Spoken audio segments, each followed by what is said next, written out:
नहीं, फिर तो आप शमशान बना लोगे, तो फिर होगा क्या? सोच लो कि कितनी सजाएं मिलेगी। एक आदमी किसी को मार देता है, साबूत मिलने पर फांसी हो जाती है, तो आप जो ये काम करते हो उसके यहाँ तो सब साबूत है, और जो रोज डेली नोट हो रहा है तो बहुत सजा मिलेगी।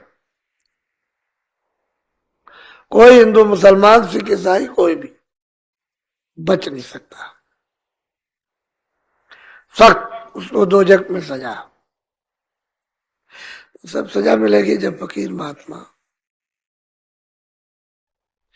जब वो रूहानी, जब वो इल्म हासिल करते हैं तो उसमें ये सब सुरतों को दिखाई देता है, पूरा का पूरा पूरा ज्ञान होता है आज से अंत तक का।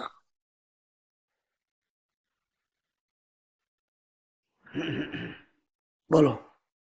सत्संग करो को सेवो, मन पे करे असवारी। कहते हैं सत्संग करो, सत्संग सुनो और गुरु को सेवा करो, यानी गुरु वचनों का पालन करो। इसको कहते हैं गुरु सेवा।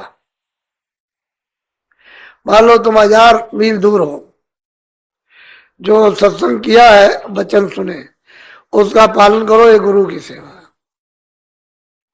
जब निकट में पहुंच जाओ तो तन की सेवा कर दो, धन की सेवा, वचन की सेवा, मन की सेवा, अपनी अपनी जगह पर अलग अलग। मन की भी सेवा है, तन की भी सेवा, धन की भी सेवा है, वचन की भी सेवा।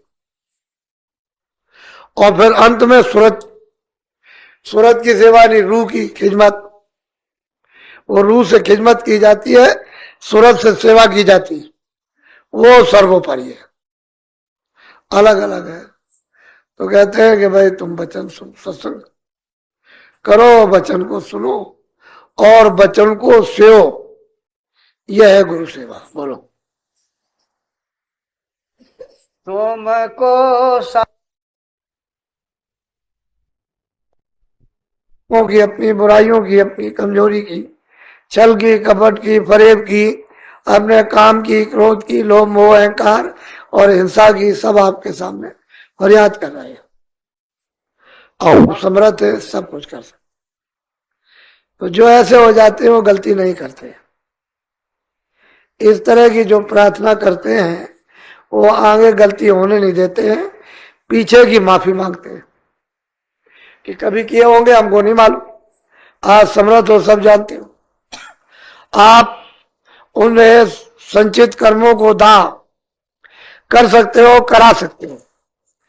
आप में सर्वशक्ति है, सब तरह की ताकत है और आपको अधिकार है, तो अपनी फरियाद, अपनी पुकार कर रही है और आगे के लिए माफी मांगती है कि कोई अपने से होगा नहीं, जान के तो होगा नहीं, अनजान में तो मालूम नहीं। बोलो।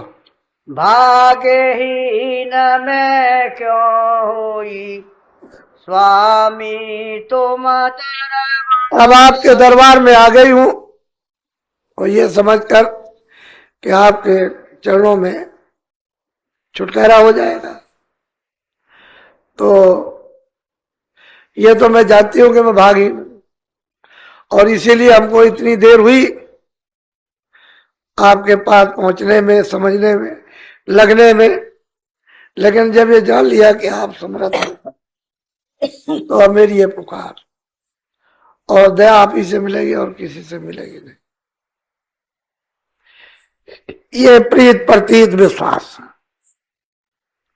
जब हो गया तो फरियाद हो रही है, और महापुरुष गुरु यानी मुर्शिद वो अपनी मेहर की, दया की दृष्टि उस पर करेंगे और उसकी संभाल करेंगे। और निकाल के उसको ले जाएंगे, क्योंकि हम तो इसलिए कि आप समर्थ हैं तो आपके हो गए, आप ही के और रहेंगे। जिसका ऐसा इरादा और ऐसा पक्का निशाना हो जाता है वो बुराई में नहीं जाता, पीछे की माफी मांगता है तो दया उस पर हो जाती है। और ऐसी सुरतें, ऐसी जीवात्माएं निकल जाती है। यही करना चाहिए, सत्संग और सेवा, बच्चों की सेवा, पास रहो तो तन मन इस सेवा में लगा दो।